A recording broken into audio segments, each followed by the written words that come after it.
শুভেচ্ছা, শুভেচ্ছা, শুভেচ্ছা।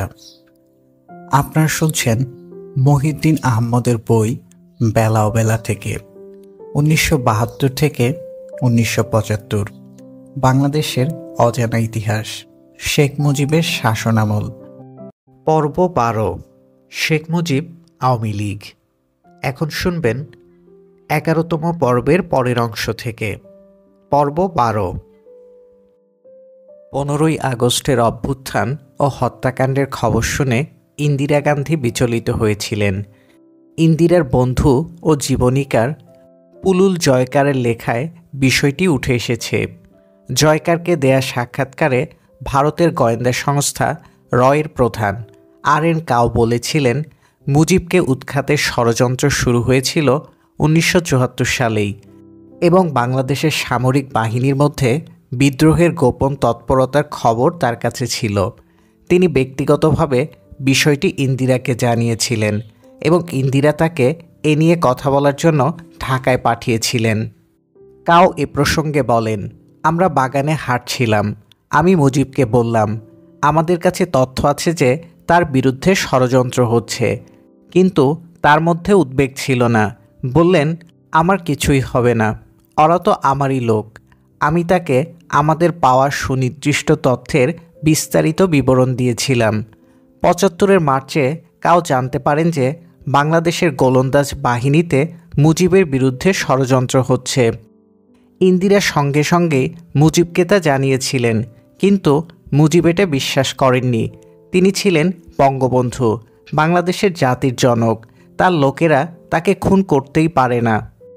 ৭৪-এ এমনও খবর ছিল যে বাংলাদেশের বাইরে থেকেও ষড়যন্ত্র হচ্ছে।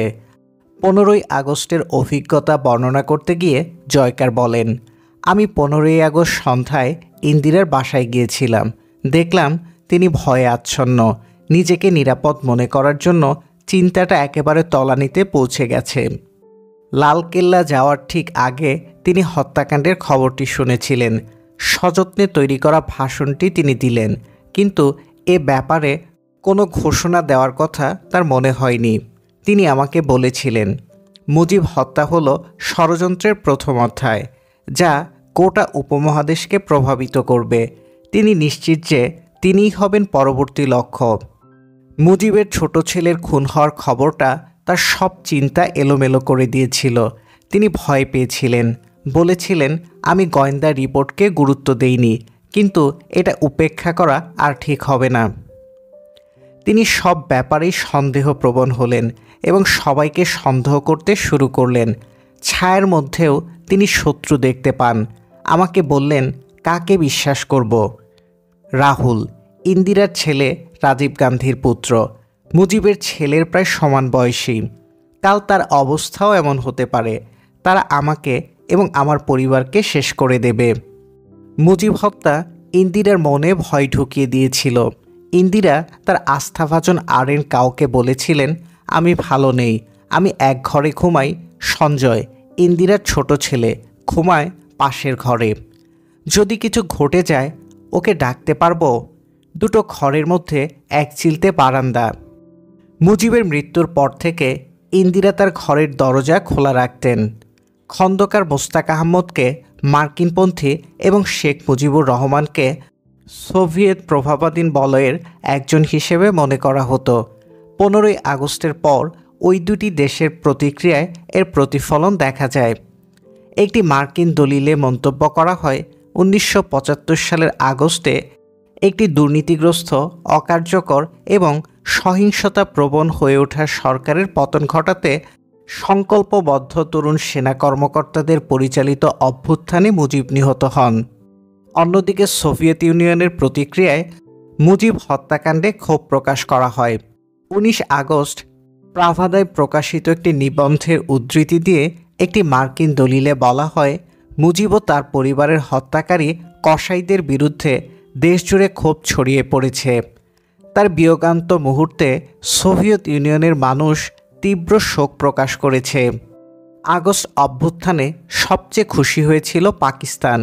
ইসলামাবাদে নিযুক্ত মার্কিন রাষ্ট্রদূত হেনরি আলফ্রেড বাইরোড ১৬ই আগস্ট ওয়াশিংটনে পাঠানো এক তার বার্তায় উল্লেখ করেন যে পাকিস্তান সরকার স্থানীয় সময় বেলা 2টার দিকে বাংলাদেশ প্রসঙ্গে গণমাধ্যমে ভুট্টোর একটি বিবৃতি সরবরাহ করে। বিবৃতিতে বলা হয়, বাংলাদেশের ভাতৃপ্রতিম জনগণের প্রতি আমাদের প্রথম ও স্বতঃস্ফূর্ত শুভেচ্ছার বহিঃপ্রকাশ হিসেবে আমি পাকিস্তানের জনগণের পক্ষ থেকে অনতিবিলম্বে 50,000 টন চাল, 1 কোটি গজ কাপড় ও 50 লাখ গজ সুতি কাপড় উপহার হিসেবে প্রেরণের সিদ্ধান্ত নিয়েছি। বাংলাদেশের ভাইদের প্রয়োজনীয় মুহূর্তে এইসব জিনিসই আমাদের জনগণের অকিঞ্চিৎকর অনুদান এবং আমাদের মধ্যকার সংহতির প্রতীক, আর এই সংহতি ধ্বংস হওয়ার নয়, যা এমনকি 1971 সালের বিয়োগান্তক ঘটনায়ও নিষ্প্রভ হয়ে যায়নি।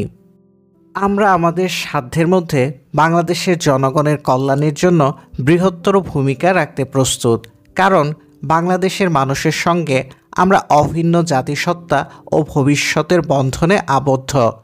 বিশ্ববাসী জানুক যে আমরা সুখে দুঃখে ঐক্যবদ্ধ। আমরা ইসলামী সম্মেলনের সদস্যদের প্রতি ইসলামী প্রজাতন্ত্র বাংলাদেশের নতুন সরকারকে স্বীকৃতি দানের জন্য বিনীতভাবে আহ্বান জানাচ্ছি এবং আমরা তৃতীয় বিশ্বের সব দেশের প্রতি একই অনুরোধ জানাই। আমাদের এই আবেদন বেদনামথিত অনুভূতিতে সিক্ত, যে অনুভূতি আমাদের অনুভবে সারাক্ষণ জাগরুক, তা হলো কিভাবে একটি আন্তর্জাতিক ষড়যন্ত্র আগ্রাসনের মধ্য দিয়ে আমাদের দেশকে বিভক্ত করা হয়েছিল। শেখ মুজিবুর রহমান ও তার পরিবারের সদস্যদের বিয়োগান্ত পরিণতির ঘটনায় আমি দুঃখ প্রকাশ করি। ভুট্টোর বিবৃতিতে বাংলাদেশকে ইসলামী প্রজাতন্ত্র হিসেবে উল্লেখ করার কারণ হল 15ই আগস্ট সকালে বেতারে মেজর ডালিম বাংলাদেশকে ইসলামী প্রজাতন্ত্র হিসেবে ঘোষণা দিয়েছিলেন। এটা তিনি ঝোঁকের মাথায় বলেছিলেন নাকি এর পেছনে কোনো পরিকল্পনা ছিল তা জানা যায়নি। তবে 15ই আগস্ট সকালে অনেককেই খুশিতে ডগমগ হতে দেখা গিয়েছিল এবং মুক্তিযুদ্ধের বিরোধিতাকারীরা অনেকেই ভেবেছিলেন 71 পূর্ববর্তী অবস্থাটি ফিরে না এলেও পাকিস্তানের সঙ্গে মাখামাখি বাড়বে, এমনকি কনফেডারেশনের বন্দোবস্তও হয়ে যেতে পারে। যে কোনো কারণেই হোক, খন্দকার মোস্তাক ওই পথে পা বাড়াননি। এ বিষয়ে একটি চমকপ্রদ তথ্য পাওয়া যায় দ্য স্টেটমেন্টের সম্পাদক মানস ঘোষের এক নিবন্ধে। নিবন্ধটি ছাপা হয়েছিল 2011 সালের 15ই সেপ্টেম্বর। মানস ঘোষের ভাষ্য অনুযায়ী ভারতের হাইকমিশনার সমর সেন 15ই আগস্ট দিল্লিতে ছিলেন। তিনি 16ই আগস্ট কলকাতা হয়ে ঢাকা পৌঁছান। 18ই আগস্ট তিনি বঙ্গভবনে খন্দকার মোস্তাকের সঙ্গে দেখা করেন। মোস্তাক দাঁড়ানো থাকা অবস্থায় তিনি একটি কূটনৈতিক নোট পড়ে শোনান। এটা শুনে মোস্তাক বিমর্ষ মুখে ধপ করে চেয়ারে বসে পড়েন। নোটে লেখা ছিল, যদি গণপ্রজাতন্ত্রী বাংলাদেশের নাম পরিবর্তন করা হয় এবং কোনো দেশের সঙ্গে কনফেডারেশন করা হয়, তাহলে ভারতের কাছে থাকা বৈধ চুক্তির আওতায় ভারতের সেনাবাহিনী যথাযথ পদক্ষেপ নেবে। কিন্তু আপনি যদি নাম পরিবর্তন এবং তথাকথিত কনফেডারেশনের ধারণা থেকে বিরত থাকেন, তাহলে 15ই আগস্ট থেকে যাই ঘটুক না কেন তাকে বাংলাদেশের অভ্যন্তরীণ বিষয় হিসেবে বিবেচনা করবে। উল্লেখ করা যেতে পারে 17ই আগস্ট ভারতের এক সরকারি বিবৃতিতে বাংলাদেশের ঘটনাবলীকে অভ্যন্তরীণ বিষয় হিসেবে উল্লেখ করা হয়েছিল। চীনের সংবাদ সংস্থা অভ্যুত্থানের খবর দিলেও কোনো মন্তব্য করেনি। শেখ মুজিব নিহত হওয়ার পর তাকে নিয়ে আরবিতে একটি কবিতা লিখেছিলেন মৌলানা শেখ আব্দুল হালিম। তিনি ছিলেন টুঙ্গিপাড়া মসজিদের ইমাম। শেখ মুজিবকে দেখেছেন ছোটবেলা থেকে, তার জানাজাও পড়িয়েছেন তিনি। কবিতাটি সংগ্রহ করে এর বাংলা তর্জমা করেন নির্মলেন্দু গুণ। গুণের দাবি বঙ্গবন্ধুর মৃত্যুর পর তাকে নিয়ে লেখা এটাই প্রথম কবিতা। কবিতার পংক্তিগুলো এরকম: হে মহান, যার অস্থিমজ্জা চর্বি ও মাংস এই কবরে প্রথিত, যার আলোতে সারা হিন্দুস্থান বিশেষ করে বাংলাদেশ আলোকিত হয়েছিল, আমি আমার নিজেকে তোমার কবরের উদ্দেশ্যে উৎসর্গ করিতেছি। যে তুমি কবরে শায়িত, আমি তোমার মধ্যে 3টি গুণের সমাবেশ দেখেছি: ক্ষমা, দয়া ও দানশীলতা। নিশ্চয়ই তুমি জগতে বিশ্বের উৎপীড়িতদের পৃষ্ঠপোষক হিসেবে জন্মগ্রহণ করেছিলে, সেই হেতু অত্যাচারীরা তোমাকে নিষ্ঠুরভাবে হত্যা করেছে। আমরা বাংলাদেশের প্রেসিডেন্টের কাছে তাদের বিচারের প্রার্থনা জানাই, যারা তোমাকে বিনা বিচারে হত্যা করেছে। আমরা মহান আল্লাহর নিকট তোমার আখিরাতের মঙ্গল কামনা করি। বিদায়, বিদায়, বিদায়, হে মহান জাতির জনক। বঙ্গবন্ধুকে নিয়ে আরবিতে লেখা মৌলানা শেখ আব্দুল হালিমের কবিতা। পালাবদল। দেশটা যেন হঠাৎ করেই বদলে গেল। 16ই আগস্ট লন্ডনে বসবাসরত প্রায় 200 বাঙালি মোস্তাক সরকারের প্রতি সমর্থন জানাতে বাংলাদেশ হাই কমিশনে যান এবং দেয়ালে ঝোলানো শেখ মুজিবুর রহমানের ছবি ভেঙে চুরমার করে দেন। হাই কমিশনের 50 জন কর্মচারীর মধ্যে কয়েকজন তাদের সঙ্গে যোগ দিয়ে নতুন সরকারের পক্ষে স্লোগান দেন। 17 আগস্ট ইত্তেফাকে প্রকাশিত এক সংবাদে বলা হয়, মৌলানা ভাসানী 18 আগস্ট খন্দকার মোস্তাকের কাছে পাঠানো এক তারবার্তায় নতুন সরকারের প্রতি পূর্ণ সমর্থন জানিয়েছেন। এই পরিবর্তনকে তিনি এক ঐতিহাসিক পদক্ষেপ বলে অভিহিত করেন এবং দেশের বুক থেকে দুর্নীতি ও স্বজনপ্রীতি নির্মূল করার এবং অনিশ্চয়তার অবসান ঘটানোর আহ্বান জানান। তিনি মোস্তাকের উদ্দেশ্যে বলেন, আল্লাহ আপনারও নয়া সরকারের সহায় হন। ভাসানী তখন টাঙ্গাইলে গ্রামের বাড়িতে অসুস্থ অবস্থায় ছিলেন। সেখান থেকে তড়িঘড়ি করে তিনি একটা টেলিগ্রাম পাঠিয়ে দিলেন এবং এর বিশ্বাসযোগ্যতা নিয়ে প্রশ্ন আছে। রাজনৈতিক মতভিন্নতা সত্ত্বেও পুত্র সমতুল্য শেখ মুজিবের হত্যাকাণ্ডকে স্বাগত জানানোর ব্যাপারটি সাজানো কেচ্ছা বলে সন্দেহ হয়। নতুন শাসকদের পক্ষে জনসমর্থন আদায়ের জন্য অতি উৎসাহী কোনো কর্মকর্তা এই কাজটি করে থাকতে পারেন। ভাসানীর নামে এই বিবৃতিটি দেওয়া হলেও এটা তৈরি হয়েছিল সরকারের তথ্য দপ্তর এবং বাংলাদেশ সংবাদ সংস্থার মাধ্যমে, তা গণমাধ্যমে প্রচার করা হয়। এর একদিন পরেই ভাসানীকে সরকারি উদ্যোগে ঢাকায় এনে পিজি হাসপাতালে ভর্তি করা হয়। খন্দকার মোস্তাক তাকে হাসপাতালে দেখতে যান। পত্রিকার প্রথম পাতায় এই সাক্ষাতের ছবি ফলাও করে ছাপা হয়েছিল। মোহাম্মদ তোহা বাংলাদেশে আত্মগোপনে থাকা অবস্থায় কিছুদিন শেখ মুজিবের আশ্রয়ে ছিলেন, কিন্তু এজন্য তার মধ্যে বিন্দুমাত্র কৃতজ্ঞতা বোধ ছিল না। 18 আগস্ট সাম্যবাদী দলের কেন্দ্রীয় কমিটির একটি বিবৃতিতে বলা হয়, বিগত 15 আগস্ট সেনাবাহিনী রুশ ভারতের নিয়ন্ত্রিত খুঁটি দুর্নীতিবাজ মুজিব সরকারকে উৎখাত করেছে। দেশবাসী তাতে আনন্দিত। আমরাও সেনাবাহিনীর দেশপ্রেমিক অংশকে স্বাগত জানাই।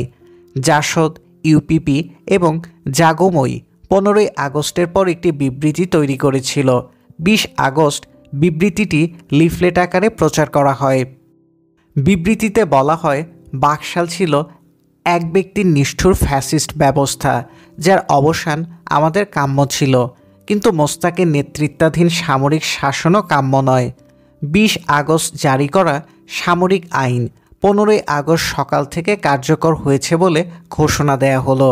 21 আগস্ট বাংলাদেশ অবজারভারের প্রধান সম্পাদকীয় মন্তব্যের শিরোনাম ছিল ফ্রিডম ফ্রম ফিয়ার, ভয় থেকে মুক্তি।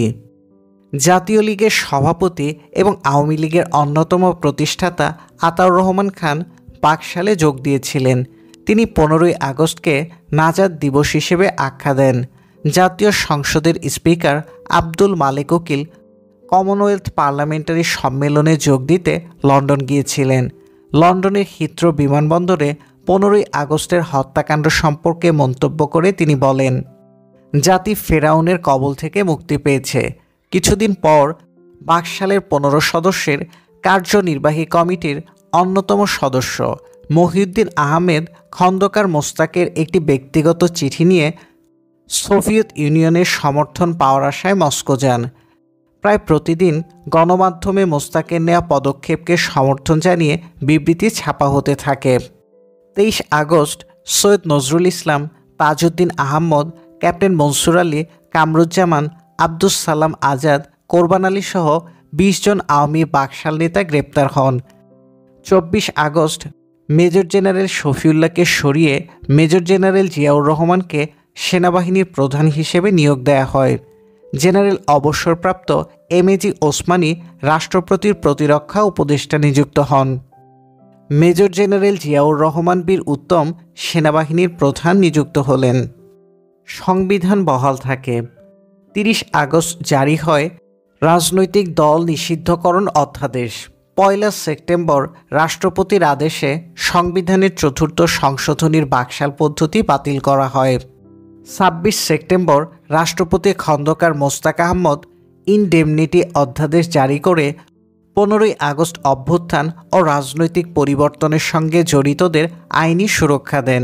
এই আদেশে বলা হয়েছিল 15 আগস্ট অভ্যুত্থানের সঙ্গে জড়িত কারো বিরুদ্ধে কোনো আদালতে কোনো ধরনের আইনি ব্যবস্থা নেওয়া যাবে না। 5 অক্টোবর রাষ্ট্রপতি রক্ষী বাহিনীকে সেনাবাহিনীতে একীভূত করার আদেশ জারি করেন। 16 অক্টোবর বঙ্গভবনে আব্দুল মালিক উকিলের সভাপতিত্বে জাতীয় সংসদ সদস্যদের একটি সভা অনুষ্ঠিত হয়। এই সভায় ময়জউদ্দিন আহমদ, শামসুল হক ও সিরাজুল হক 15 আগস্টের হত্যাকাণ্ডের সমালোচনা করে বক্তব্য দেন। অভ্যুত্থান পরবর্তী সরকারের পক্ষে যথেষ্ট আন্তর্জাতিক সমর্থন পাওয়া যাবে কিনা এ নিয়ে খন্দকার মোস্তাকের মনে দুশ্চিন্তা ছিল। তিনি প্রকাশ্যে স্থিতাবস্থার পক্ষে থাকার ঘোষণা দেন। তিনি প্রতিশ্রুতি দেন জাতীয় 4 মূলনীতির প্রতি তার সরকার বিশ্বস্ত থাকবে এবং সকল দ্বিপাক্ষিক ও আন্তর্জাতিক চুক্তি মেনে চলবে। অভ্যুত্থানের পরপর একটা অনিশ্চয়তার মধ্য থেকে কৌশলগত কারণে তিনি এইসব সিদ্ধান্ত নেন। সমাজতন্ত্রের প্রতি মৌখিক সমর্থন বহাল থাকলেও ব্যক্তিখাতকে উৎসাহ দেয়া হয়। পাট রপ্তানিকারকদের সরাসরি ক্রেতা খোঁজার অনুমতি দেয়া হয়। সরকারের কথাবার্তায় এবং আচরণে ইসলামের প্রতি দরদ উছলে পড়ে। জয় বাংলা স্লোগানে অনেকেই হিন্দুয়ানি বা ভারতীয় গন্ধ পেতেন। খন্দকার মোস্তাক বাংলাদেশ জিন্দাবাদ বলা শুরু করেন। জিন্দাবাদ শব্দটি যে বেশ ইসলামিক এরকম একটা ধারণা বা পারসেপশন তৈরির চেষ্টা চলে। খন্দকার মোস্তাক শবে কদরের রাতে একটা নীতি নির্ধারণী ভাষণ দেন। পরিকল্পনা মন্ত্রণালয়ের নেতৃত্বে হজের জন্য একটা সরকারি প্রতিনিধি দল পাঠানোর সিদ্ধান্ত হয়। যারা আগে বন্ধু ছিল না, অর্থাৎ চীন এবং পাকিস্তান, তাদের সঙ্গে সম্পর্ক ঘনিষ্ঠ করার প্রয়োজন হয়। দিল্লি, ইসলামাবাদ এবং মস্কো পিকিং থেকে সম দূরত্ব বজায় রাখার কৌশল নেওয়া হয়। মোস্তাক সরকারের আয়ু ছিল প্রায় 2.5 মাস। খন্দকার মোস্তাক একটা কালো টুপি পরতেন। শেখ মুজিব একবার বলেছিলেন, তোরা জানিস না ওর কত বুদ্ধি, এই টুপি দিয়েই ঢেকে রাখে। এই রামপুরি টুপিকে মোস্তাক জাতীয় পোশাকের অংশ বানালেন। দিল্লি হাইকমিশনের কর্মকর্তা কামাল উদ্দিন এ প্রসঙ্গে বলেন, আমাদের কাছে বার্তা পাঠালেন 500 টুপি ডিপ্লোম্যাটিক ব্যাগে পাঠাও। উনি জানতেন দিল্লিতে এটা জোগাড় করা সম্ভব। বাণিজ্য শাখায় যারা কাজ করতেন এর দায়িত্ব তাদের উপর পড়েছিল। 2 নভেম্বর রাতে ব্রিগেডিয়ার খালেদ মোশাররফকে সামনে রেখে সেনাবাহিনীতে আরেকটি অভ্যুত্থান হয়। অভ্যুত্থান চলার সময় ঢাকা কেন্দ্রীয় কারাগারে বন্দী তাজউদ্দিন আহমদ, সৈয়দ নজরুল ইসলাম, ক্যাপ্টেন মনসুর আলী ও AHM কামরুজ্জামান, এই 4 নেতাকে নৃশংসভাবে হত্যা করা হয়। অভ্যুত্থানকারীরা রাষ্ট্রপতি খন্দকার মোস্তাককে পদত্যাগ করতে বাধ্য করেন এবং 6 নভেম্বর সুপ্রিম কোর্টের প্রধান বিচারপতি ASM সায়েমকে রাষ্ট্রপতি ও প্রধান সামরিক আইন প্রশাসক হিসেবে নিয়োগ করা হয়। 15 আগস্টের অভ্যুত্থানকারী সামরিক কর্মকর্তাদের একটি দল খালেদ মোশাররফের সঙ্গে দর কষাকষি করে 3 নভেম্বর সন্ধ্যায় সপরিবারে বিমানে করে ব্যাংককে চলে গিয়েছিলেন।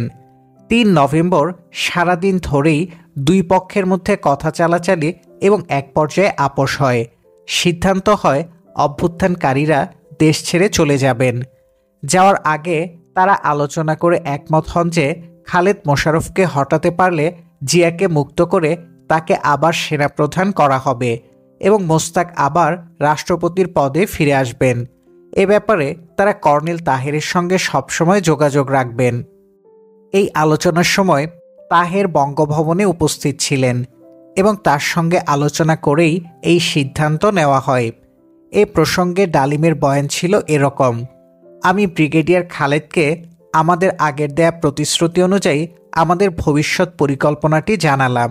স্যার, আমরা দেশ ছাড়ার সিদ্ধান্ত নিয়েছি।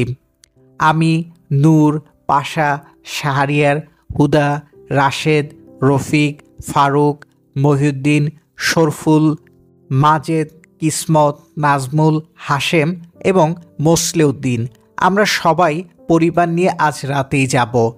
রাষ্ট্রপতির সচিবালয় প্রয়োজনীয় সব ব্যবস্থা করেছে। আমরা দুঃখিত আপনাকেও আপনার সহকর্মীদের সহযোগিতা করতে পারলাম না। তোমরা কেন দেশ ছেড়ে যাবে আমি বুঝতে পারছি না। রাশেদ এবং ফারুকের ব্যাপারে আমাদের প্রশ্ন আছে, কিন্তু তোমরা কেন যাবে? ব্রিগেডিয়ার খালেদ কথাগুলো আবারও বললেন। তিনি বোঝাতে চাইলেন যে এ ব্যাপারে তিনি আন্তরিক, কিন্তু আমি নিশ্চিত যে আমাদের দেশত্যাগের সিদ্ধান্তের কথা শুনে তিনি খুশি হয়েছেন। তিনি খুশি কারণ ভেবেছেন তার পথের কাঁটা সরে গেল। আমাদের ব্যাংককে চলে যাওয়া ছিল একটা কৌশলগত পশ্চাৎপসরণ।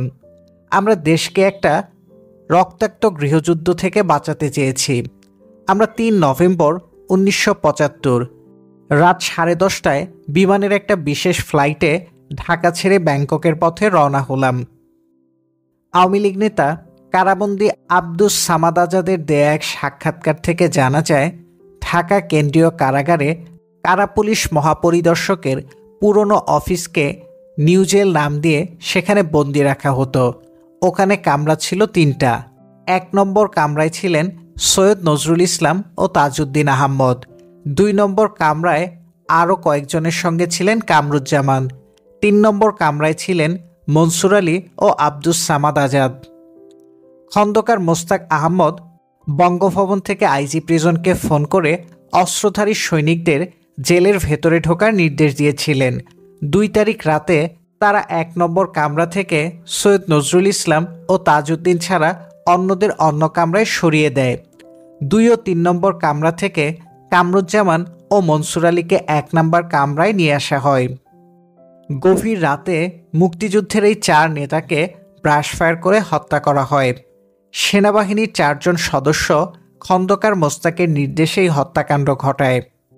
ভারতীয় কূটনীতিক জে.এন. দীক্ষিত মনে করেন, ভারত ইচ্ছে করলে এই 4 নেতার হত্যাকাণ্ড ঠেকাতে পারত, কেননা তাদের হত্যা করা হতে পারে এ ধরনের তথ্য ভারতের কাছে ছিল। এই প্রসঙ্গে দীক্ষিতের ভাষ্য হল, আমার ঘনিষ্ঠ বন্ধু মুক্তিযুদ্ধের সংগঠক জিয়াউল হক টুলু 75-এর সেপ্টেম্বরে ওয়াশিংটনে এসেছিলেন। তিনি আমাকে বলেছিলেন, খন্দকার মোস্তাক আহমদ ও সামরিক বাহিনীর চক্রান্তকারীরা জেলে আটক আওয়ামী লীগের গুরুত্বপূর্ণ নেতাদের মেরে ফেলার পরিকল্পনা করছে। আমি যেন এই খবরটি ভারত সরকারকে জানাই এবং বাংলাদেশ প্রতিষ্ঠায় গুরুত্বপূর্ণ ভূমিকা রেখেছেন এমন নেতাদের জীবন বাঁচানোর জন্য রাজনৈতিক ও কূটনৈতিক পদক্ষেপ নিতে ভারত সরকারকে বলি। আমি বিষয়টি ওয়াশিংটনে ভারতের রাষ্ট্রদূত টি.এন. কাউলকে জানাই। তিনি এর আগে আমাদের পররাষ্ট্র সচিব ছিলেন। তিনি আমাকে জিয়াউল হক টুলুর দেয়া তথ্য এবং আমার অনুরোধ সংবলিত প্রতিবেদন তাৎক্ষণিকভাবে ভারত সরকারকে জানানোর জন্য বলেন। আমি নয়াদিল্লিতে বার্তা পাঠালাম। এই গুরুত্বপূর্ণ আগাম তথ্যটি জানার পরেও সম্ভবত কোনো পদক্ষেপ নেওয়া হয়নি। আমার মনে হয় 75-এর জুনে ভারতে জরুরি অবস্থা জারি হওয়ার পর অভ্যন্তরীণ পরিস্থিতি নিয়ে মিসেস ইন্দিরা গান্ধী খুব ঝামেলার মধ্যে ছিলেন। দ্বিতীয়ত, বাংলাদেশে ভারতের শক্তি প্রয়োগ বিশ্ব জনমত এবং পরাশক্তিগুলোর কাছে রাজনৈতিকভাবে গ্রহণযোগ্য হতো না। 4 নভেম্বর ছাত্রলীগ ও ছাত্র ইউনিয়নের একটা সম্মিলিত মিছিল ঢাকা বিশ্ববিদ্যালয় এলাকা থেকে ধানমন্ডির 32 নম্বর সড়কে শেখ মুজিবের বাড়িতে যায়। মিছিলে খালেদ মোশাররফের মা এবং ছোট ভাই আওয়ামী লীগ নেতা রাশেদ মোশাররফ অংশ নেওয়ায় গুঞ্জন উঠে যে খালেদ আওয়ামী লীগকে আবার ক্ষমতায় বসাতে চায়। মিছিলের প্রধান সংগঠকদের একজন ছিলেন বাকশালের অঙ্গ সংগঠন জাতীয় ছাত্রলীগের কেন্দ্রীয় নেতা এবং ছাত্র ইউনিয়নের তৎকালীন সভাপতি নুহ-উল আলম লেলিন। লেখককে দেয়া সাক্ষাৎকারে তিনি ওই সময়ের পরিস্থিতি বর্ণনা করেছেন এভাবে: আমরা রিঅর্গানাইজড হওয়ার জন্য কয়েক দফা বৈঠক করি। সেপ্টেম্বর মাসে আমরা ডিসাইড করলাম ইউনিভার্সিটি খোলার দিন একটা প্রতিবাদ মিছিল করব, কিন্তু কাউকে টের পাইতে দেয়া যাবে না। ইউনিভার্সিটি খোলার প্রথম দিন 20 অক্টোবর আমরা মধুর ক্যান্টিনে সমবেত হলাম।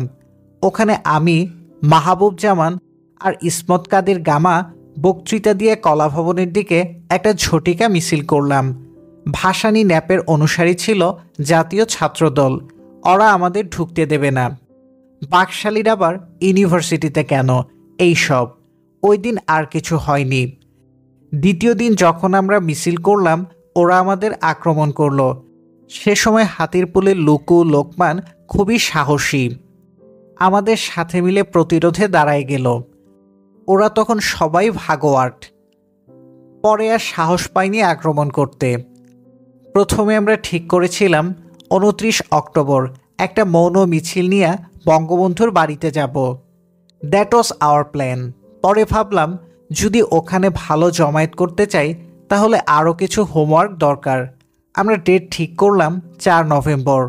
অ্যাকর্ডিংলি ছাত্র ইউনিয়ন, ছাত্রলীগ, এডুকেশন ইনস্টিটিউশনগুলি নিজেদের মধ্যে ভাগ করে নিলাম কারা কোন জায়গায় যোগাযোগ এবং মোবিলাইজ করবে। Communist party, nap, Awami League নেতাদের সাথেও কথা বললাম। ওই সময় ফরহাদ ভাইয়ের সঙ্গে আমাদের একটা গোপন বৈঠক হইয়া গেছে। আমরা একটা লিফলেট ছাপাইছিলাম। লিফলেট ডিস্ট্রিবিউট করতে গিয়া খন্দকার শওকত, জুলিয়াস, কাজল বন্দ্যোপাধ্যায় ও সিদ্দিক অ্যারেস্ট হয়ে গেল।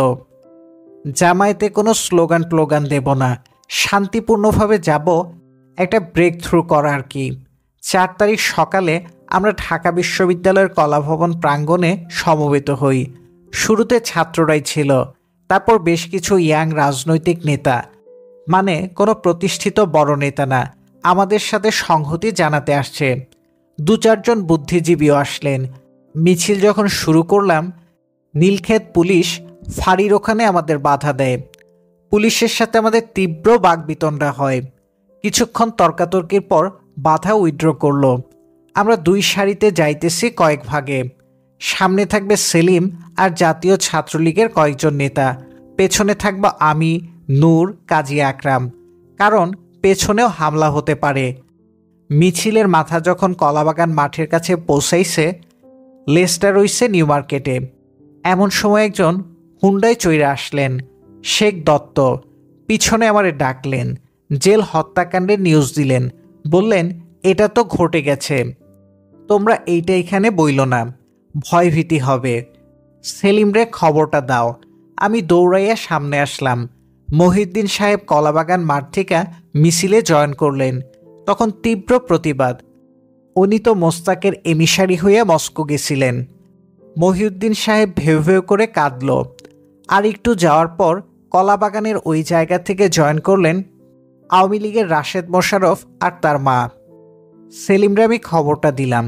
ফরহাদ ভাই খবর দিছে, জেলে এই কাণ্ড ঘটে গেছে। এইটা এখন বলা যাবে না। আমরা ওখানে দাঁড়ায় সিদ্ধান্ত নিলাম ফুল দিয়া সবাই চইলা যাব। বঙ্গবন্ধুর বাড়ির গেটে ফুলটুল দেয়া হইল। সবাই কান্নাকাটি মৌলানা জেহাদি মোনাজাত পরিচালনা করল। তারপর আমরা ব্যাক কইরা মধুর ক্যান্টিনে ফিরে আসলাম। বিকালবেলা প্রতিবাদ সভা ডাকলাম শহীদ মিনারে। খুব ভালো জমায়েত ছিল এইটা বলবো না, ভয়ের পরিবেশ অলরেডি সৃষ্টি হয়ে গেছে। তারপরও ছাত্র ইউনিয়নের বড় অংশ উপস্থিত ছিল। ছাত্রলীগের বড় নেতাদের পাই নাই। গামাটামারা তখন ছিল না, মমতাজরা কয়েকজন ছিল। ওখান থেকে 5 তারিখে হরতালের ডাক দিলাম। সবাই কিংকর্তব্য বিমূঢ়। মিছিলে খালেদ মোশাররফের মা ও ভাইয়ের উপস্থিতি দেখে অনেকেই 2-2 4 মিলিয়ে আন্দাজ করে নেন খালেদ মোশাররফের পেছনে আওয়ামী লীগ ও ভারতের সমর্থন আছে। 3 নভেম্বর অভ্যুত্থান হলো আওয়ামী লীগকে আবার ক্ষমতায় আনার ভারতীয় ষড়যন্ত্র। এমনও প্রশ্ন ছিল যে খালেদের অজান্তেই তার মা এবং ভাই মিছিলে যোগ দিয়ে খালেদের সর্বনাশ ডেকে আনেন। এই মিছিলের অন্যতম উদ্যোক্তা ও সংগঠক মুজাহিদুল ইসলাম সেলিম বিষয়টি স্পষ্ট করেছেন। লেখককে দেয়া এক সাক্ষাৎকারে তিনি বলেন, মিছিল শুরু হবে বটতলা থেকে সকাল 10টায়। ভোরে আমি মঞ্জুরুল আহসান খান ভাইয়ের শান্তিনগরের বাসায় গিয়েছিলাম। দেখি তিনি ফোনে কার সঙ্গে যেন কথা বলছেন। উনি বললেন ফোনের ওধারে আছেন খালেদ মোশাররফের ভাই আওয়ামী লীগ নেতা রাশেদ মোশাররফ। খালেদের মা ওই বাসায় ছিলেন। তার সঙ্গে দেখা করতে খালেদও ওই বাসায় গিয়েছিলেন। একসময় টেলিফোন ধরলেন খালেদ। মঞ্জু ভাই তাকে বললেন, আজ তো ছাত্রদের মিছিল আছে, এখানে ডাকসুর ভিপি আছে, ওর সঙ্গে কথা বলুন। মঞ্জু ভাই ফোনটা আমাকে ধরিয়ে দিলেন। আমি খালেদের সঙ্গে কথা বললাম। আমার ধারণা ছিল এ সময় মিছিল মিটিং করলে আর্মির সাপোর্ট পাব। মিছিলের প্রসঙ্গ তুলতেই তিনি বললেন, this is a civilian affair, my boys will not interfere. এটা অসামরিক বিষয়, আমার সৈন্যরা বাধা দেবে না, আপনারা মিছিল করুন, আমার মা এতে যোগ দেবেন। খুব জলি মুডে ছিলেন, খুবই রিল্যাক্সড মনে হলো তাকে, as if mission accomplished.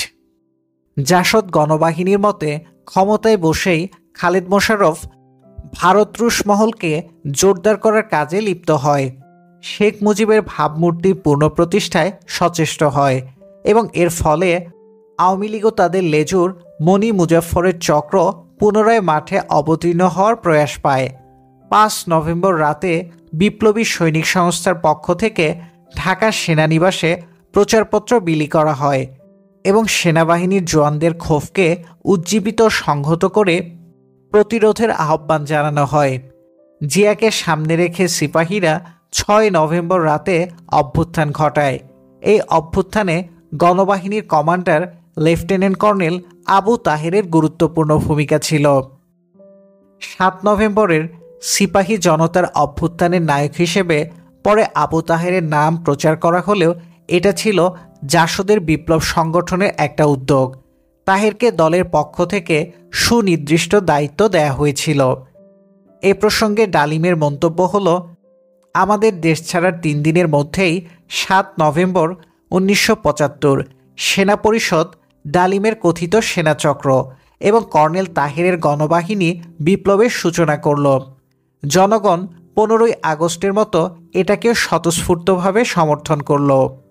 Taher জিয়ার প্রতি অনুগত সৈন্যদের আবেগকে কাজে লাগিয়ে সেনানিবাসে ভারতবিরোধী জিগির তৈরি করতে সমর্থ হন এবং খালেদ মোশাররফকে রুশ ভারতের দালাল হিসেবে তুলে ধরে এক ধরনের উন্মাদনা তৈরি করেন। কিছু নন কমিশনড এবং জুনিয়র কমিশনড অফিসার সশস্ত্র বাহিনীতে বিপ্লবী সৈনিক সংস্থা নামে একটি সংগঠন তৈরি করেছিলেন। তাহের এই সংগঠনের সঙ্গে যোগাযোগ রাখতেন, পরামর্শ দিতেন, তবে সাধারণ সৈনিকদের কাছে জাসদ, তাহের কিংবা বিপ্লব নিয়ে তেমন ভাবাবেগ ছিল না। তারা ছিলেন প্রচণ্ড রকম ভারত বিদ্বেষী এবং গৃহবন্দী জিয়া তাদের কাছে ছিলেন একজন জনপ্রিয় সেনাপতি। 7 নভেম্বর সকালে ঢাকা বিশ্ববিদ্যালয় ক্যাম্পাসে একরকম অস্থিরতা ছিল। আগের রাতেই জাসদপন্থী ছাত্রলীগের নেতারা হলে হলে মিছিল ও সভা করে গেছেন। তাতে তাদের বক্তব্য, স্লোগান শুনে মনে হচ্ছিল দেশে বিপ্লব ঘটে গেছে। জাসদ ছাত্রলীগের নেতা খায়রেজাস মাসুদ মহসিন হলের গেটের সামনে বক্তৃতা দিয়ে রুশ বিপ্লবের সূচনায় অরোরা জাহাজ থেকে গোলাবর্ষণের সঙ্গে সেদিনের ঘটনার তুলনা করেছিলেন। 7 নভেম্বর সকালেও জাসদ ছাত্রলীগের কর্মীদের চোখে মুখে ছিল এক ধরনের উল্লাস। 7 নভেম্বর সকালে ঢাকা সেনানিবাসের 2য় ফিল্ড আর্টিলারির অফিস ছিল সকল মনোযোগের কেন্দ্র। 4th বেঙ্গলের লেফটেন্যান্ট মুনির অসামরিক পোশাকে এসে adjutant general colonel Moinul Hossain চৌধুরীকে খবর দেন জিয়াউর রহমান তাকে 2nd ফিল্ডে যেতে বলেছেন। কর্নেল মইনুল সেখানে গিয়ে জিয়ার সঙ্গে কর্নেল আমিনুল হক এবং সুবেদার মেজর আমিন সহ কয়েকজন অফিসারকে দেখতে পান। একটু পরে একটি অসামরিক জিপে করে 2-3 জন লোকসহ লেফটেন্যান্ট কর্নেল তাহের এসে হাজির হন। এসেই তিনি জিয়াকে রেডিও স্টেশনে যেতে অনুরোধ করেন। মইনুল ও অন্য অফিসাররা জিয়াকে রেডিও স্টেশনে যেতে নিষেধ করেন। এ সময় কর্নেল আমিনুলের সঙ্গে তাহেরের ঝগড়া বেঁধে যায়। এক পর্যায়ে আমিনুল তাহেরকে বলেন, আপনারা তো ভারতের বি টিম। তাহের রেগেমেগে সেখান থেকে চলে যান। পরে জিয়ার একটা বক্তৃতা টেপ করে রেডিওতে প্রচারের জন্য পাঠানো হয়। সেনানিবাসে যারা সৈনিকদের সংগঠিত করেছিলেন তাদের অন্যতম ছিলেন নায়েব সুবেদার মাহবুবুর রহমান। 1973 সালে তিনি জাসদের সংস্পর্শে আসেন। তখন জাসদের সভাপতি মেজর জলিল সেনাবাহিনীর ভেতরে সাংগঠনিক যোগাযোগগুলো রাখতেন। 74-এর 17 মার্চ জলিল গ্রেপ্তার হয়ে গেলে দায়িত্বটি এসে বর্তায় তাহেরের উপর। এ প্রসঙ্গে সুবেদার মাহবুবের বিবরণটি এরকম: মেজর জলিল গ্রেপ্তার হয়ে যাওয়ার পর কর্নেল তাহের ঢাকা ক্যান্টনমেন্টের লাল মসজিদের পাশে আমার বাসায় এসেছিলেন। তার হাতে মেজর জলিলের চিঠিতে লেখা, এখন থেকে কর্নেল তাহেরের সঙ্গে যোগাযোগ করে কাজ করতে হবে। আমরা anti Indian, anti Awami League. Sheikh Mujib বলল, সেনাবাহিনীর দরকার নাই, আমরা তো আর্মি ছিলাম। সিরাজ শিকদার মারা যাওয়ার পর জাসদই একমাত্র এন্টি ইন্ডিয়ান, এন্টি মুজিব। 1974 সালের 15 এপ্রিল কর্নেল তাহেরের সঙ্গে আমার প্রথম পরিচয় ও আলাপ। 20 জুন আমাদের এক গোপন মিটিং চলাকালে কর্নেল তাহের বলে উঠলেন, জেনারেল জিয়াও আমাদের সঙ্গে আছেন। জেনারেল জিয়াকে বহুদিন ধরে চিনি, জানি। উনি খুবই ভালো এবং বহুদিন হতে একত্রে কাজ করছি এবং আমরা খুবই আপন। 6 নভেম্বর 1975 বিকাল 2টায় ঢাকার এলিফ্যান্ট রোডে কর্নেল তাহেরের বড় ভাই আবু ইউসুফের বাসায় কর্নেল তাহের সহ গণবাহিনী ও জাসদের নেতা এবং আমরা গোপন মিটিং করি। সংগঠনের প্রধান সিরাজুল আলম খান ছাড়া প্রায় সবাই উপস্থিত ছিলাম। সভা শেষে কার কী কাজ তা ভাগ করা হলো। রেভলিউশন সাকসেসফুল হলে কার উপর ক্ষমতা হস্তান্তর করতে হবে। কর্নেল তাহের প্রস্তাব করলেন জেনারেল জিয়ার নাম। বললেন, জেনারেল জিয়া আমার লোক। মুক্তিযুদ্ধ চলাকালীন হতে আজ অবধি তাকে আমি চিনি, জানি। ও ভালো লোক, শত দেশপ্রেমিক। আমাদের বিপ্লব বিনা রক্তক্ষয়ে সম্পূর্ণ সফল হওয়ার পর 7 নভেম্বর ভোরে জেনারেল জিয়াকে গৃহবন্দী হতে মুক্ত করে এনে সর্বময় ক্ষমতা হস্তান্তর করি। এর পরে এবং জেনারেল জিয়ার ভাষণ মোতাবেক আমাদের জীবনের নিরাপত্তা সম্পূর্ণ হারিয়ে ফেলি এবং জীবন বাঁচানোর জন্য যার যার মতো আত্মগোপন করি এবং জেনারেল জিয়ার কার্যকলাপ দূর হতে লক্ষ্য করতে থাকি। পরবর্তীতে জিয়া একে একে সব বিপ্লবী সেনাদের বন্দী করে। আমার যতটুকু ধারণা, কর্নেল তাহের, গণবাহিনী ও জাসদ সবার একই অবস্থা। 7 নভেম্বর 7:30 পর জিয়ার সঙ্গে সব ধরনের কাজকর্ম ও কথাবার্তা কাট অফ হয়ে যাওয়ার কথা। জিয়ার সঙ্গে তাহেরের কী কথা হয়েছে তা আমি জানি না। তাহের আমাকে বলল, যদি রেভলিউশন সাকসেসফুল হয় তাহলে জিয়াকেই ক্ষমতায় বসানো হবে। সে দেশপ্রেমিক। 7 নভেম্বর সকাল 7:30টায় গেলাম। জিয়া ভয়ে কাঁপতেছিল। ক্যান্টনমেন্টে বেশ কয়েকজন অফিসার মারা হয়। হত্যাকাণ্ডের দোষ আমাদের উপর চাপানো হয়। সুবেদার সরোয়ার 7 নভেম্বর বিকেলের দিকে স্লোগান দিল, সিপাহী সিপাহী ভাই ভাই, অফিসারের রক্ত চাই। 7 তারিখে কেউ মরল না। 8 তারিখে এতগুলো অফিসার কেন মারল? তাহের কাউকে হত্যা করতে বলেনি। আমরা তো তাদের ব্যাচ খুলে বের করে দিয়েছিলাম। 7 নভেম্বর ছিল 2 কুত্তার ঝগড়া। খালেদ মোশাররফ ছিল ইন্ডিয়াপন্থী, জিয়া ছিল আমেরিকানপন্থী। 8 নভেম্বর দুপুর 1টায় কর্নেল তাহেরের সঙ্গে দেখা করার জন্য এলিফ্যান্ট রোডে সার্জেন্ট আবু ইউসুফের বাসায় যাই। দেখি কর্নেল তাহের টেলিফোনে আলাপ করছেন। টেলিফোনের রিসিভারটা জোর করে রেখে বললেন, বিট্রেয়ার। আমি বললাম, স্যার কে? তাহের বললেন, জেনারেল জিয়া। তাহের বললেন, সুবেদার সাহেব কাজ করেন, আপনার সুইসাইড কমান্ডো ফোর্স তৈরি করেন গাদ্দার জিয়াকে ক্ষমতা হতে সরানোর জন্য। আমি বললাম, এখন মোটেই সম্ভব না। কি বলে আজ সিপাহীদের একত্র করব? আমরা কি জন্য, কি উদ্দেশ্যে সিপাহী জনতার বিপ্লব করেছি এবং কারা করেছে তার কোনো কিছুই প্রকাশ হয় নাই। এই বলে হতাশ ও ক্ষুণ্ণ মন নিয়ে বিকাল 5টায় বাসায় ফিরলাম আর চিন্তা করতে থাকলাম, ফাঁসি অনিবার্য। ছোট ছোট ছেলে মেয়ে এতিম হয়ে দাঁড়ে দাঁড়ে মানুষের লাথি খাবে, আর মানুষ গাদ্দারের ছেলে মেয়ে বলে ধিক্কার দিবে। 7 নভেম্বর সকালে খালেদ মোশাররফ এবং তার 2 সহযোগী কর্নেল খন্দকার নাজমুল হুদা এবং লেফটেন্যান্ট কর্নেল এটিএম হায়দার অভ্যুত্থানকারীদের হাতে নিহত হন। এই তিনজনই ছিলেন ৭১-এর বীর মুক্তিযোদ্ধা। এক সাক্ষাৎকারে খালেদ মোশাররফের স্ত্রী সালমা খালেদ বলেছেন, খালেদ কোনোভাবেই আওয়ামী লীগের প্রতি সহানুভূতিশীল বা ভারতপন্থী ছিলেন না। এসব অপপ্রচার। তার মা ও ভাইয়ের সেই হঠকারী কাজের সঙ্গে তার কোনো সম্পর্ক ছিল না। জিয়ার সঙ্গে খালেদের পার্সোনালিটির ক্ল্যাশ ছিল। তবে খালেদ রক্তপাত চাননি এবং তার উদ্যোগে নভেম্বরে রক্তপাতও হয়নি। খালেদ হুদা হায়দারের হত্যাকাণ্ড নিয়ে বিভ্রান্তি রয়ে গেছে। কী পরিস্থিতিতে এবং কার নির্দেশে তাদের হত্যা করা হলো তার যথাযথ অনুসন্ধান আজও হয়নি। তবে সন্দেহের তীর কার দিকে এ সম্পর্কে কিছুটা আন্দাজ পাওয়া যায় কর্নেল হুদার স্ত্রী নীলুফার হুদার বিবরণ থেকে। কর্নেল হুদা ছিলেন রংপুরের ব্রিগেড কমান্ডার। ১৯৬৮ সালে তিনি আগরতলা ষড়যন্ত্র মামলায় অভিযুক্তদের অন্যতম ছিলেন। ৭৫-এর ৯ নভেম্বর তার খোঁজে নীলুফার হুদা ঢাকায় এসে সেনাপ্রধান জিয়াউর রহমানের সঙ্গে যোগাযোগ করেন। তাদের কথাবার্তা ছিল এরকম, নীলু, জিয়া ভাই, আপনি থাকতে হুদা মারা গেল কিভাবে? ওকে কে মারল? আপনি থাকতে তো ওকে মারার কথা না। Zia, he was misguided with Khaled Musharraf, that's why he was killed. Nilu, Khaled মোশাররফকেই বা মারা হবে কেন? তিনি তো আপনাকে মারেননি।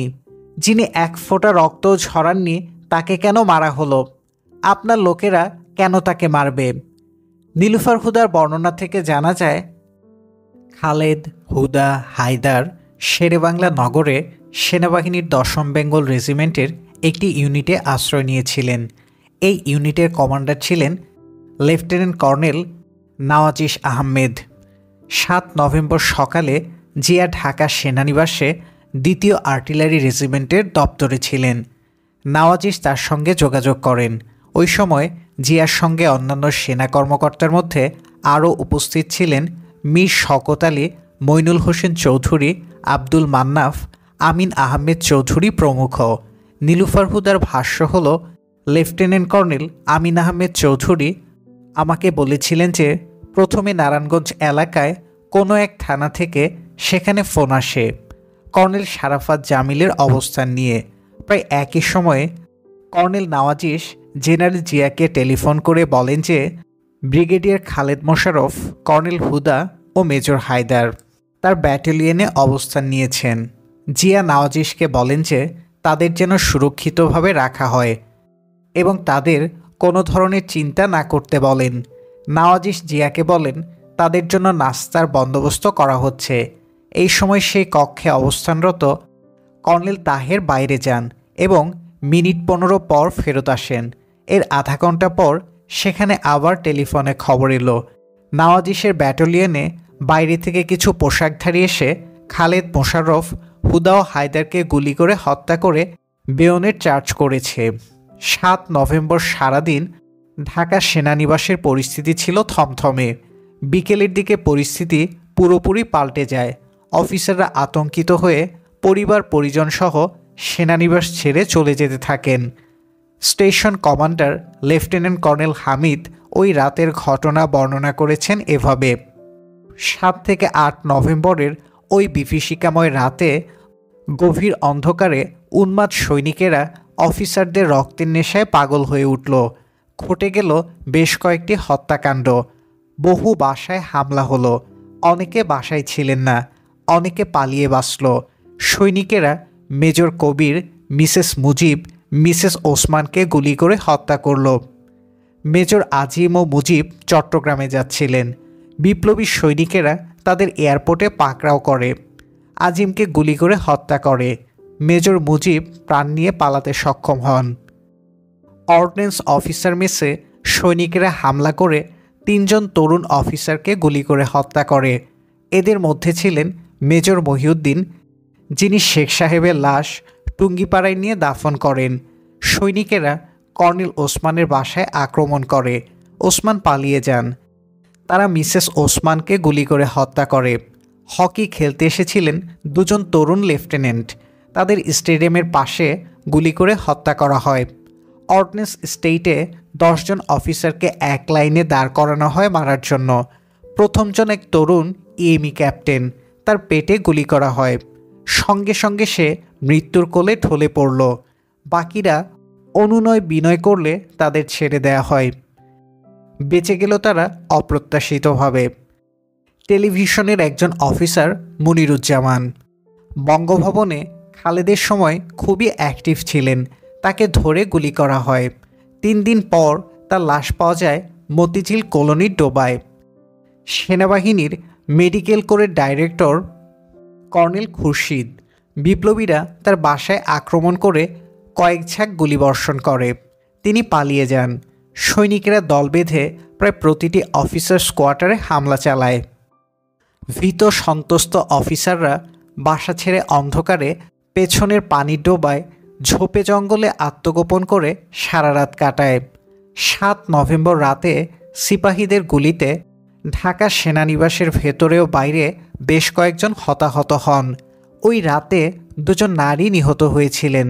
একজন হলেন সেনাবাহিনীর ডাক্তার মেজর, অন্যজন হলেন মুক্তিযুদ্ধের sector commander lieutenant colonel Abu Osman চৌধুরীর স্ত্রী নাজিয়া ওসমান। আবু ওসমান চৌধুরী সপরিবারে গুলশানের একটা বাসায় থাকতেন। লেখককে দেয়া সাক্ষাৎকারে ওই রাতের একটি বিবরণ দিয়েছেন তিনি। ওরা আমাকেই মারতে এসেছিল। আমার ওখানে একজন ব্যাটম্যান আর একজন বাবুর্চি ছিল। ওরা আমাকে বলেছে, স্যার আপনি চলে যান। আমি চলে গেলে ওরা কিছু হবে না স্যার। আমাকে তারা পেছনের ওয়ালের উপর দিয়ে ফেলে দিল। আমি পড়লাম ওই দিকে। সেখানে একটা আন্ডার কনস্ট্রাকশন বাড়ি ছিল। সেখানে কিছু লোক থাকতো। ওরা আমাকে দেখে ভয় পেয়ে গেল। আমি বললাম কিচ্ছু হবে না। সিপাহীরা এখানে ঢুকে নাই। তারা এ বাড়িসহ বেড দিয়ে ফেলেছে। বেড দিয়ে আমার বাড়িতে গুলি মারতেছে। এই গুলিতে আমার ওয়াইফ মারা গেছে। 3টা গুলি দেখা গেল। একটি গুলি ওয়ালে লেগেছে, একটা ওনার পায়ে, আর 3rd গুলিটা লেগেছে তলপেটে। তখন তারা দরজা ভেঙে আমার মেয়েদের চুলের মুঠি ধরে নিয়ে আসছে বাইরে। আমাকে পেল না। তখন সিনিয়র একজন বলল, এদেরকে নিয়ে কি হবে, এরা তো বাচ্চা। একজনের 10-11 বছর বয়স, একজনের 4-5 বছর। ওদের ছেড়ে দাও। তখন থাপ্পড় টাপ্পড় দিয়ে তাদের ছেড়ে দিল। তারপর চলে গেল। আমার বাবুর্চি খুব কাজের লোক ছিল। কাছেই ছিল ফিরোজা বেগমের বাসা। ওদের কাছে আমার 2 মেয়ে গান শিখত। ওই বাড়িতে নিয়ে গেল তাদের। ওনার কানে কানে বলল, ওদের মা মারা গেছে, ওদের বাবা এখান থেকে চলে গেছে। যা হোক, শেষ পর্যন্ত ওরা বেঁচে গেছে। আমি কোনো আওয়াজ শুনতেছি না। বুঝলাম তারা হয়তো নাই বা পালিয়ে গেছে। আমি পেছন দিয়ে ওয়াল টপকে পাশের বাসায় ঢুকলাম। দেখলাম বাসা খালি, সব খোলা। ওখানে ইন্দোনেশিয়ান অ্যাম্বাসির ফার্স্ট সেক্রেটারি থাকতো। তারা ভয়ে গাড়ি নিয়ে সবাই চলে গেছে। সেখানে টেলিফোন আছে। আমি তাড়াতাড়ি টেলিফোন করলাম। আমার ভাইরা থাকে স্কাটনে। বলল, আপনি যেখানে আছেন সেখানেই থাকেন, আমরা না আসা পর্যন্ত কিছু করবেন না। ঘণ্টাখানেক পর তারা আসলো। আমাকে বলল, আপনি কোথাও যাবেন না। ওরা আমার ওয়াইফকে গাড়িতে নিয়ে চলে গেল, দেখতেও দেয়নি। আমাকে আরেক আত্মীয়র বাসায় নিয়ে 3 তলায় তালাবদ্ধ করে রেখে দিয়েছে। বলল, আপনি এখানে থাকেন, যা করার আমরা করব। ফিরোজা বেগমের ভাই ছিল কর্নেল, সে ইঞ্জিনিয়ার কোর্ট থেকে একটা ডজ গাড়ি নিয়ে আমাকে নামাই দিল। তারপর ডেড বডি নিয়ে সিএমএইচে গেলাম। সেখান থেকে ছাড়পত্র নিয়ে ডেড বডিকে ঘুরিয়ে ঘুরিয়ে যেন কারো চোখে না পড়ে কুমিল্লা নিয়ে গেলাম। সেখানে জানাজা হলো। কুমিল্লার পুরাতন মৌলভীপাড়ায় একটা পুকুর আছে। পুকুরের পশ্চিম পাড়ে ঘাটলা আছে, তার পাশে কবরস্থান। ওটা আমার শ্বশুরবাড়ি। দাফন করার সময় যখন নিয়ে যায় তখন আমি ওকে দেখেছি। সৈনিকদের হাতে নিহতদের অন্যতম ছিলেন মেজর মহিউদ্দিন। 16ই আগস্ট বিকেলে তিনি বঙ্গবন্ধুর মরদেহ হেলিকপ্টারে করে টুঙ্গিপাড়া নিয়ে গিয়েছিলেন। সম্ভবত এটাই ছিল তার অপরাধ। সেনা কর্মকর্তারা অনেকেই চাননি শেখ মুজিবের লাশ মর্যাদার সঙ্গে দাফন করা হোক। ৭৫-এর আগস্ট অভ্যুত্থান ও তার পরবর্তী দিনগুলোতে জিয়াউর রহমানের ভূমিকা নিয়ে অনেক বিতর্ক আছে প্রশ্ন। দলীয় রাজনীতির চশমা খুলে ফেলে তার বিচার হচ্ছে না। কেউ তাকে দেবতা বানায়, কেউ বানায় শয়তান। ওই সময়ের একটা বর্ণনা পাওয়া যায় প্রতিমন্ত্রী অধ্যাপক নুরুল ইসলাম চৌধুরীর কাছ থেকে। প্রতিরক্ষা মন্ত্রণালয়ের দায়িত্বে থাকার সময় জিয়ার সঙ্গে তার ঘনিষ্ঠতা হয়েছিল। খন্দকার মোস্তাক রাষ্ট্রপতির ক্ষমতা নেয়ার পর তাকে শিল্প মন্ত্রণালয়ে দেয়া হয়। অক্টোবর ১৯৭৫ দ্বিতীয় সপ্তাহে নুরুল ইসলাম চৌধুরী একটি সম্মেলনে যোগ দিতে বুলগেরিয়ার রাজধানী সোফিয়ায় যান। যাওয়ার একদিন আগে সেনাপ্রধান জিয়াউর রহমান তার বাসায় এসে বলেন যে লেফটেন্যান্ট জেনারেল ওয়াসিউদ্দিনকে সেনাবাহিনী প্রধান করতে চায়। আমার কাছে এই ষড়যন্ত্রের কথা আর গোপন নেই, আমি তাকে প্রয়োজনে লাথি মেরে বের করে দেব। এরপর জিয়া তাকে বিদেশ যেতে বারণ করেন। নুরুল ইসলাম চৌধুরী বলেন তিনি মানসিক অশান্তিতে আছেন, তিনি বাইরে যাবেনই, আজমির শরীফও যাবেন। জিয়ার মোস্তাক বিরোধী ভূমিকা লক্ষ্য করে তিনি জেলে আটক 4 নেতার মুক্তির জন্য অনুরোধ করেন। জিয়া আশ্বাস দিয়ে বলেছিলেন, আমি প্রতিজ্ঞা করছি তারা সবাই মুক্তি পাবেন। নুরুল ইসলাম যখন ভিয়েনায়, তখন তিনি 3 নভেম্বরের জেল হত্যার কথা শোনেন। এ অবস্থায় সম্মেলনে যোগ না দিয়ে তিনি মস্কো চলে যান। মস্কোয় বসে তিনি 7 নভেম্বরের অভ্যুত্থানের কথা জানতে পারেন। নভেম্বরের তৃতীয় সপ্তাহে তিনি দিল্লি ও কলকাতা হয়ে ঢাকায় ফিরে আসেন।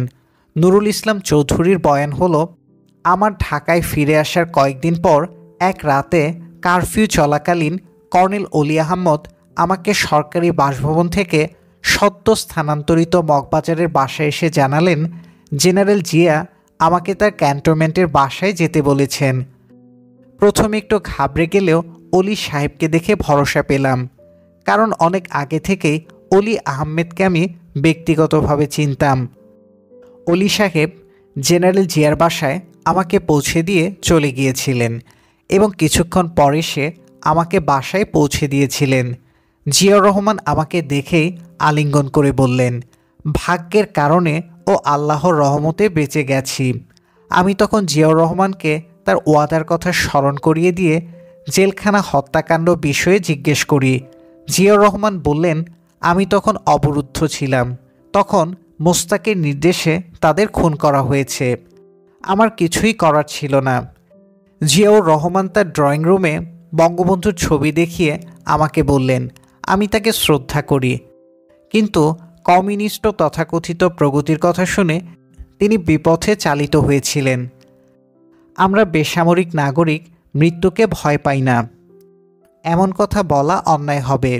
এখনও মনে আছে খন্দকার মোস্তাক সরকারের মন্ত্রিসভায় শপথ গ্রহণের পর আমাদের প্রিয় ফণীভূষণ মজুমদার দুঃখ করে আমাকে বলেছিলেন, যৌবনে মৃত্যু ভয়হীন বিপ্লবী রাজনীতিতে সক্রিয় থাকলেও বৃদ্ধ বয়সে জীবনকে ভালোবেসে মৃত্যুকে গ্রহণ করতে পারলাম না। 15ই আগস্টের আগে ও পরে জাসদের ভূমিকা নিয়ে জনমনে নানা প্রশ্ন আছে। জাসদের সঙ্গে জেনারেল জিয়াউর রহমানের যোগাযোগ ছিল, এ ব্যাপারে অবশ্য জিয়াউর রহমানের কোনো ভাষ্য পাওয়া যায় না। জাসদ নেতারাও এ বিষয়ে মুখ খোলেন না। জাসদ, বিশেষ করে কর্নেল তাহের, জিয়াকে তাদের বিপ্লবের সহযাত্রী মনে করতেন। পরে ক্ষমতার লড়াইয়ে ছিটকে পড়ার পর তারা জিয়াকে ষড়যন্ত্রকারী ও বেঈমান হিসেবে প্রচার করেছেন। 15ই আগস্ট থেকে 7 নভেম্বর সকাল পর্যন্ত জিয়ার সঙ্গে জাসদের একটা মধুচন্দ্রিমা পর্ব চলেছিল। ওই সময় জাসদ জিয়াকে নিয়ে তাদের কিছু কর্মসূচি বাস্তবায়ন করতে চেয়েছিল। জিয়ার সঙ্গে জাসদের যোগাযোগের মাধ্যম ছিলেন জাসদের শুভাকাঙ্ক্ষী ব্যবসায়ী সাইদুর রহমান। রাজনীতির অন্দরমহলে তিনি হয়ে উঠেছিলেন একজন গুরুত্বপূর্ণ মধ্যস্থতাকারী। লেখককে দেয়া সাক্ষাৎকারে তিনি বলেন, জাসদের লগে জিয়াউর রহমানের একটা আন্ডারস্ট্যান্ডিং ছিল, সেই নেগোসিয়েশনটা আমি করছি। এটা শেখ সাহেবের কিলিংয়ের পর, তখন প্রত্যেক দিনই তার লগে আমার দেখা হইতো, দেখা হইছে, তার জেঠোসের বাসায় চকলেটের বাসা ছিল স্কাটন। মোজাম্মেল হক সাহেব ছিল তার হাজব্যান্ড। জিয়া আমার বাসায় কয়েকবার আসার পর আর এখানে দেখা করি নাই। আপনি এখানে আইসেন না। আমার বাসার অপোজিটে হইল ডিবির চিফের বাড়ি। জিয়া একটা কালো মার্সিডিজ চালাইতো। আমার লগে জিয়াউর রহমানের লাস্ট দেখা হইছে 9 নভেম্বর 1975। তার লগে আমার কি কথা হয় না হয় তার সাক্ষী হিসাবে আমার বড় ভাই হাবিবুর রহমানরে রাখছি। তিনি ছিলেন পেট্রোবাংলার চেয়ারম্যান। জিয়াউর রহমানরে একটা 8 দফা দেয়া হয়েছিল সিরাজুল আলম খানের। এইটার মধ্যে ছিল গ্রাম সরকার, কয়টা টায়ার থাকবে এইসব। এইটা সিরাজুল আলম খান আমার বড় ভাই রবসহ একত্রে বসে ঠিক করছে বড় ভাইয়ের এলিফেন্ট রোডের বাসায়। 9 তারিখ বাইতুল মোকাররমে জাসদের একটা মিটিং ছিল। জিয়া তার বাহিনী দিয়া এইটা বানচাল কইরা দেয়। তারপরে গেলাম জিয়াউর রহমানের বাসায়। আমারে বড় ভাই কইল বড় ভাই আপনারে ভয় করি। আরে আমারে ভয় করার কি আছে? বলল আপনার তো সব কথা মনে আছে, আমার ডায়েরিতে আছে। ঘরে ঢুইকা ডায়েরিটা আনলো মিয়া ভাই হাবিবুর রহমান। তাকে গ্রাম সরকারের কথাটা বলল। জিয়া বলল ধীরে সুস্থে করতে হবে, আমার একটু সময় দেন। তারপর তার লগে দেখা করতে চাইলাম। রব ইনুরা ধরা পড়ার পর সিরাজুল আলম খান কইল যে আর্মিতে তো প্রত্যেক দিন একটা কইরা কু হইতাছে, এইভাবে তো আর্মিকে জিয়া কন্ট্রোল করতে পারবে না। আমাদের লগে একটা ইয়াটিয়া করলে। সিরাজুল আলম খান আমারে কইল আপনি তার লগে দেখা কইরা। আমি টেলিফোন কইরা তারে পাইতেছি না। এরপর আমি চকলেটে বললাম আমি তার লগে দেখা করতে চাই। চকলেট গেল, 2 ঘন্টার মধ্যে ফিরে আইল। ঢুকলো কানতে কানতে। বললাম কি হইছে? কইল ও আমার ছোট বোনের জামাই, এই জন্যই অনেক কিছু সহ্য করি। ও আমার সাথে খারাপ ব্যবহার করবে? বললাম হয়েছেটা কি? জিয়া বলল সাইদুর রহমানরে চিনি, তোমার দালালি করতে হবে না। আমার যদি দরকার হয় তার সাথে আমিই কন্ট্যাক্ট করব। তখন আমি বুঝলাম ব্যাপারটা। জিয়াউর রহমানের সাথে আমার আর দেখা হয় নাই। নভেম্বরের 3য় সপ্তাহে জাসদের পক্ষ থেকে একটা রঙিন পোস্টার ছাপিয়ে সারা দেশে বিলি করা হয়।